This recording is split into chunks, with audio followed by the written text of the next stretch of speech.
Bendiciones y bienvenidos mis amados hermanos. Es un gusto saludarles por este medio. Disculpen la fecha que tiene aquí, puesto que ustedes están una semana más avanzado que yo la tengo programada este tema para el domingo 14. Así que primero la van a escuchar ustedes esta serie de la restauración de José. Entonces vamos a estar viendo un poco más de la hermandad. Pareciera que la semana pasada ese fue el tema, pero en realidad estaba más dirigido hacia la relación que tenemos nosotros con nuestro Padre. Por eso se llamaba la restauración de la paternidad. Porque en ocasiones nosotros podemos decir que tenemos una buena relación con Dios, pero no la tenemos con nuestros hermanos, lo cual parece ser algo que no es real, porque ya veíamos, o como explicábamos la semana pasada con la palabra, de que uno puede decir que tiene una buena relación con Dios, pero en realidad Dios desea que tengamos una buena relación con nuestros hermanos a los que sí podemos ver. Y la escritura nos marca en diferentes porciones, como leíamos, pues de que es también importante tener esa relación con nuestros hermanos y así confirmar que tenemos una buena relación con Él. Así que vamos a continuar ahora en esto de la hermandad, la restauración que debemos de tener hacia la relación con nuestros hermanos, y viendo también los peligros que existen y los cuales nosotros debemos de considerar, puesto que cuando hay una restauración o la búsqueda de tener una buena relación con nuestros hermanos, siempre va a haber cosas, enemigos que se levanten para no tener esa relación correcta con nuestros hermanos. Así que vamos a empezar leyendo en Génesis 37:18, cuando dice, cuando ellos lo vieron de lejos, antes que llegara cerca de ellos, conspiraron contra él para matarle. Es decir, que estaba la relación tan lastimada, podemos decir así, que incluso sus pensamientos de ellos eran de matarle. Ahora, esto se puede aplicar no solamente en el sentido físico, sino también en el sentido emocional o espiritual, porque la misma escritura nos enseña de que aquel que aborrece a su hermano es homicida, es decir, que no se requiere matarlo literalmente, sino que simplemente por aborrecerlo uno se vuelve homicida. Entonces es tan importante, como veíamos la semana pasada, que la relación que nosotros tenemos con nuestros hermanos, sea buena o sea mala, tiene un efecto también con nuestra relación con Dios. Va a tener un efecto también positivo o negativo, según lo sea, con la relación con nuestros hermanos. Es decir, que si la relación con nuestros hermanos es algo bueno, pues será un efecto positivo, ¿verdad? Entonces nosotros vemos que los hermanos de José estaban tan lastimados en su alma y no necesariamente porque él haya hecho algo en contra de ellos, aunque sí, como decíamos la semana pasada, le estaba dando el comentario a su padre, le estaba avisando, le estaba reportando solo lo negativo de sus hermanos. Pues obviamente que a nadie le va a gustar, ¿verdad? Que haya personas que simplemente le estén reportando a Dios lo negativo de uno. Porque normalmente lo que vemos, a la persona que vemos haciendo esto delante de Dios es al Satán, es el que llega para acusar, es el que llega para reportar lo negativo, ¿verdad? Entonces, pues obviamente sus hermanos querían matar a José. Ahora, esto nos hace ver que la relación estaba muy dañada, muy lastimada. ¿Qué más hicieron? Génesis 37:23 dice, sucedió pues que cuando llegó José a sus hermanos, ellos quitaron a José su túnica, la túnica de colores que tenía sobre sí, y le tomaron y le echaron en la cisterna, pero la cisterna estaba vacía, no había agua en ella. Es decir, que fueron quitando cosas de la vida de José. Por eso es importante ver en la condición en la que también nosotros nos encontramos, cuáles son las cosas que nosotros hemos perdido para hacer una evaluación y ir en ese camino de la restauración de esas diferentes cosas. Por ejemplo, José pues perdió esa relación con sus hermanos, perdió su túnica, se la quitaron sus hermanos. Es decir, puede representar el testimonio, puede representar la cobertura, puede representar la posición que tiene de parte del Padre. Pero hay personas que se pueden abocar a hacer que los demás piensen que ya no tienes esa túnica, que ya no tienes ese respaldo, que ya no tienes esa posición o incluso ese llamado de parte de Dios, cuando sabemos que los dones, ¿verdad? Y ese llamado es irrevocable. Dice el verso 24 que le echaron a una cisterna, es decir, perdió su posición que tenía y lo echaron abajo, más abajo, ¿verdad? Y pues obviamente no había provisión en ese lugar, porque dice que no había agua. Es decir, que la relación que tenía con sus hermanos no solamente fue afectada en el sentido hacia su padre, como lo que veíamos la semana pasada, sino que de igual manera entre ellos mismos. Es decir, no había un respeto, no había, ellos no reconocían esa túnica, sino que se la quitaron. No reconocían la posición de José, por eso lo echaron a la cisterna. No reconocieron que él debía incluso seguir con vida y por eso tenían esa mentalidad incluso de matarle. Pero además de esto, dice en el verso 28, y cuando pasaban los madianitas, mercaderes, sacaron ellos a José de la cisterna y le trajeron arriba. Pero ¿con qué propósito? Solo para venderle a los ismaelitas por 20 piezas de plata y llevaron a José a Egipto. Y fíjese cómo no dice ahí pues que él fue, ¿no? Que a Egipto, sino que fue llevado a Egipto, lo llevaron para allá. Entonces la relación viene afectando diferentes áreas de la vida de José, su posición como amado del Padre, su posición como aquel que estaba de alguna manera viendo a sus hermanos, llevándoles cosas, también la posición en la tierra, ¿verdad? Porque lo metieron debajo, lo vendieron, fue llevado a Egipto, es decir, a una esclavitud por causa de la relación que había con sus hermanos. Obviamente que José sufrió todo esto porque se tenía un propósito también de parte de Dios, pero lo tenemos que aplicar también al sentido no solamente del propósito que Dios tenía con esto, sino también viendo de analizarnos, de ver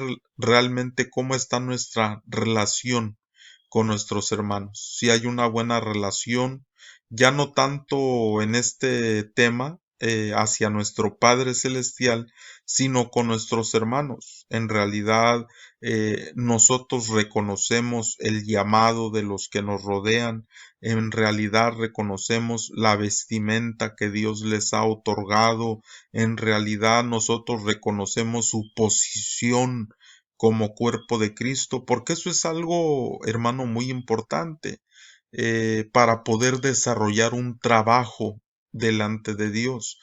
Porque si yo no reconozco que mi hermano, ¿verdad? Es llamado también de Dios, es perdonado, es llamado a servir, si yo no lo veo como un miembro del cuerpo de Cristo y con una función para desarrollar, pues es obvio que no voy a unirme para un trabajo, para el desarrollo de un trabajo que se requiere dentro de la obra del Señor. Es como el mismo cuerpo humano, ¿verdad? Tiene diferentes miembros y cada miembro pues tiene su función va a desarrollar su función. Pero imagínese que uno de los miembros, hermano, del cuerpo no reconociera a otro, que lo hiciera a un lado, es decir, que dijera, pues tú, yo no creo que debes de estar aquí en el cuerpo. No creo que tengas una verdadera función o un verdadero desarrollo. Y de esa manera, pues no se va a alcanzar nada. Es como cualquier otro equipo de trabajo, ¿verdad? O un equipo de algún deporte. Tiene que haber una unidad, tiene que haber comprensión entre ellos mismos, empatía, ayuda mutua, desarrollar un trabajo, un labor unidos para poder tener o lograr ese propósito, ese objetivo que se tiene. Pero si en primer lugar yo no reconozco lo que es cada uno de mis hermanos, entonces va a ser muy difícil poder trabajar juntos. No se va a ver un avance, no se va a ver cómo uno va avanzando en el camino si estamos peleando, si estamos discutiendo, si no hay una disposición real para seguir, para continuar, para avanzar, para escalar. Entonces, simplemente se da un estancamiento en la vida de cada uno, ¿verdad? Esto lo podemos, le vuelvo a repetir, aplicar al sentido familiar como al sentido congregacional. Y es importante si nosotros tenemos metas, objetivos, no solamente de un crecimiento numérico, sino de un crecimiento de maduración, de ser más espiritual, pues tenemos que unirnos como hermanos para poder desarrollar nuestra función y ver que lo que estamos desarrollando es en beneficio de la misma obra, es en beneficio del crecimiento tanto numérico como de la maduración espiritual. Entonces, tenemos que analizar cómo estamos como hermanos, si en realidad estamos unidos, si en realidad tenemos una misma visión de parte de Dios de trabajo para poder avanzar hacia esa meta. Obviamente los hermanos de José, pues ellos, entre ellos estaban bien, pero a José, que era en realidad el que tenía la visión, el que tenía los sueños de parte de Dios, pues lo excluyeron de la familia, lo excluyeron de lo que realmente Dios quería desarrollar. Dios tenía un propósito y a pesar de ese propósito, ¿verdad? Fue algo doloroso lo que vivió José para llegar al cumplimiento del mismo. Entonces, nosotros vemos unas semejanzas, por ejemplo, de la vida de José con nuestro Señor Jesucristo y las escribo aquí. José, por ejemplo, allí en el pozo, nuestro Señor Jesucristo que nace en un pesebre que era abajo de las casas. Esos pesebres estaban debajo, donde se mantenía pues calientito, ¿verdad? Para los animales. Era donde se guardaban los animales en el tiempo antiguo. Y en segundo lugar vemos que también vendieron a José a los ismaelitas y parece un poco irónico, pero fueron ellos los que le trajeron regalos al Señor. Cuando vienen esos llamados magos, entre ellos pues venían los de Madián, los ismaelitas, y fueron los que le trajeron mirra, incienso, oro, ¿verdad? Al Señor, y que por esa misma razón de que vinieron esos magos que se encontraron también con Herodes preguntándole que dónde estaba el rey de los judíos, pues se causó algo que se llama la matanza de los niños, ¿verdad? Y José fue llevado a Egipto y nuestro Señor Jesucristo por esa razón del encuentro de los magos con Herodes tuvo que huir a Egipto también. Y se cumplió una palabra profética que decía a mi ungido o a mi siervo llamé de Egipto.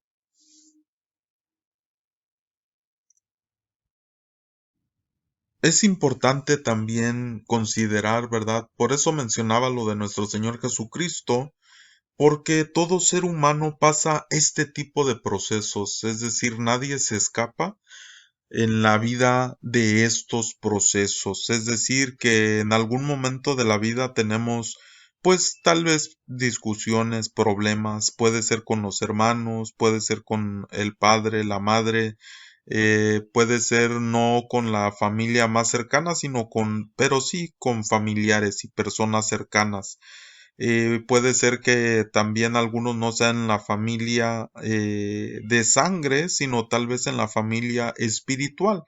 Pero de que se va a tener algo así, se va a tener y el propósito es de que se cumpla algo en nuestra vida, es decir, que podamos ser personas de restauración, personas donde aprendemos a perdonar, donde aprendemos a tolerar, donde aprendemos, como dice la misma escritura, que soportándonos, ¿verdad? Los unos a los otros, perdonándonos los unos a los otros, así como Cristo nos perdonó. Y es un proceso en la vida de restauración, es un proceso donde en ocasiones perdemos, pero el propósito no es de derrota ni de perder enteramente, sino de encontrar, de ir en esa búsqueda para poder recuperar lo que se perdió. Así como nuestro Señor Jesucristo, ¿verdad? Que cuando estuvo en la tierra dijo, yo vine a buscar y a salvar lo que se había perdido. Entonces, en nuestro caminar en la vida, pues va a haber situaciones así porque Dios quiere que esto nos ayude a la maduración, que esto nos ayude al crecimiento, que esto nos ayude a la empatía, que esto nos ayude para crecer en amor.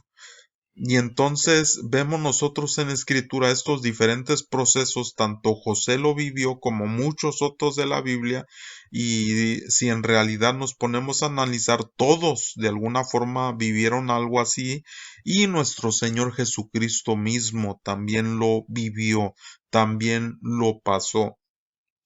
Y él, dando enseñanzas, nos mostró este tipo de cosas también.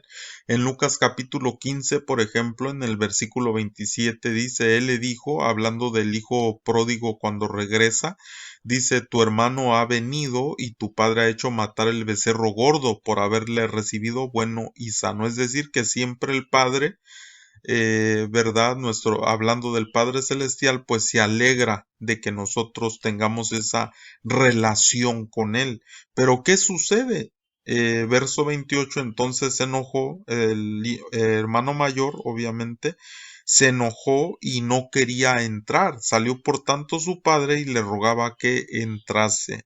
Es decir, que por un lado el padre estaba recuperando o el hijo más bien recuperando esa armonía con el padre, pero por otro lado volvemos al tema primero, de que no había una buena relación con su hermano.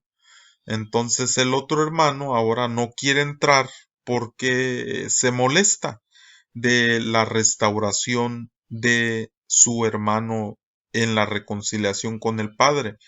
Entonces es un poco complicado como incluso cuando hay una restauración va a haber gente que no le guste, que no le parezca, incluso que se levanten para afectar esa restauración.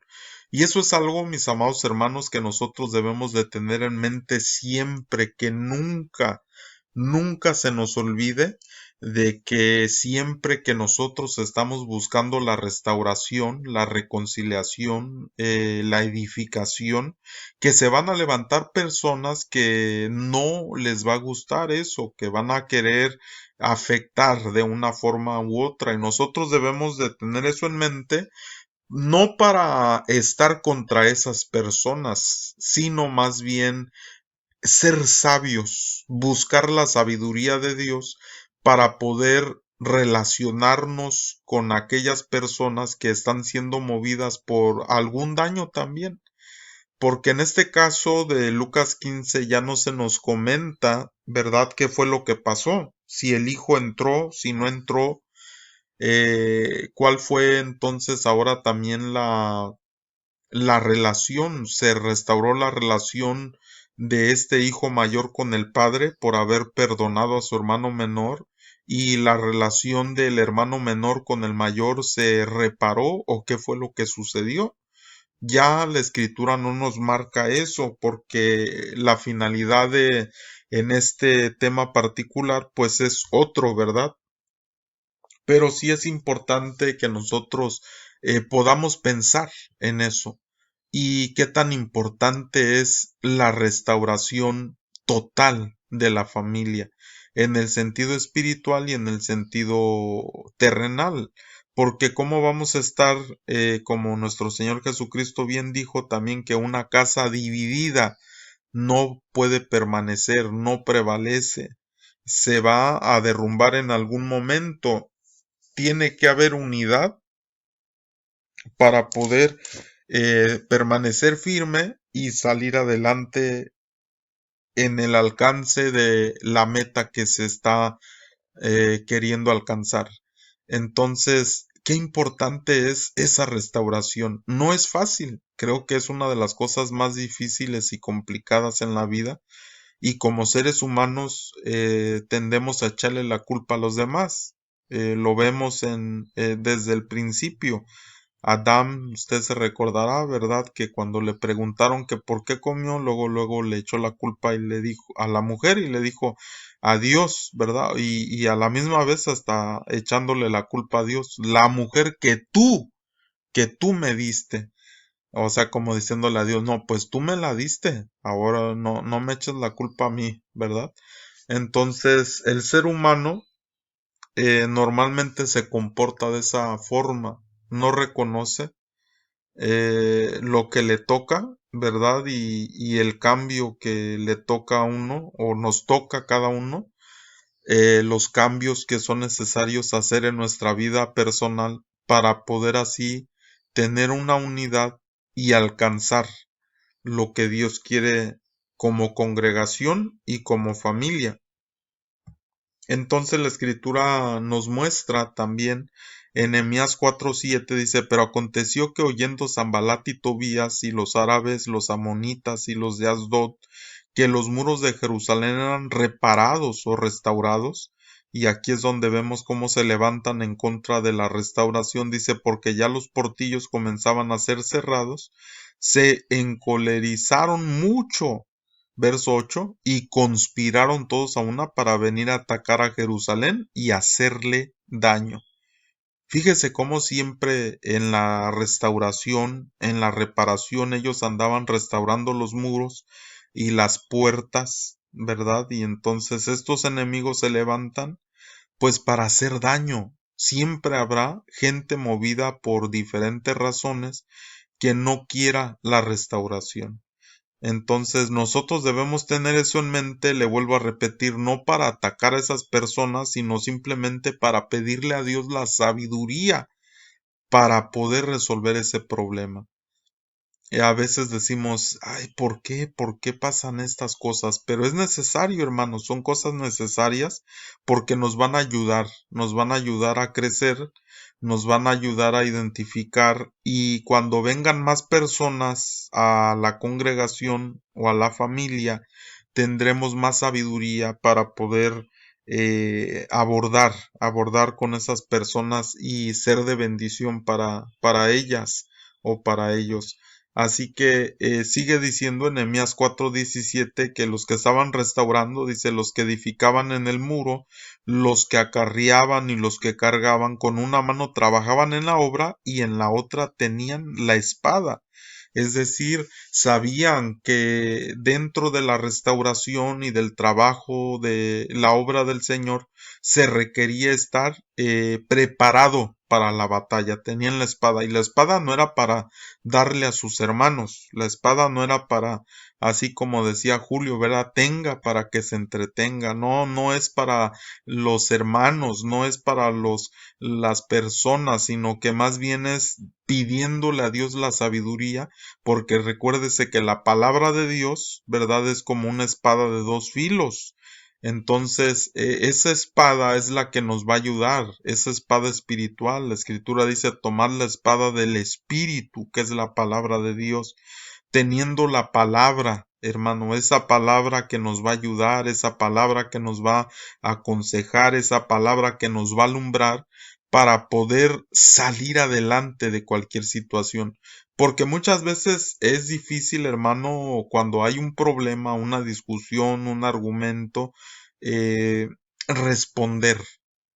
Y respondemos y dañamos, lastimamos, a nuestros hermanos, a nuestra familia.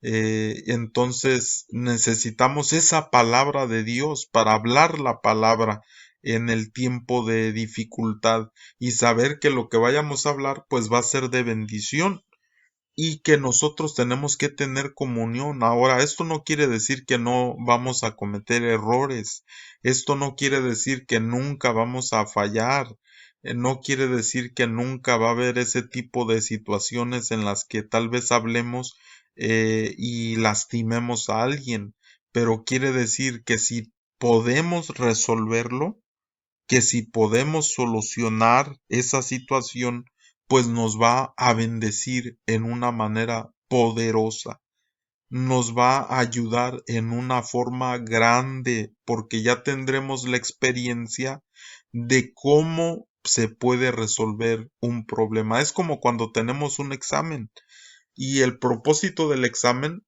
no es que uno falle, no es que uno repruebe, sino de que uno vaya adquiriendo ese conocimiento, esa sabiduría, y recuérdese que durante el examen el maestro está en silencio, está observando, pero está en silencio, viendo cuál es nuestra reacción, viendo cómo nos comportamos durante el examen, viendo cómo nosotros resolvemos los problemas.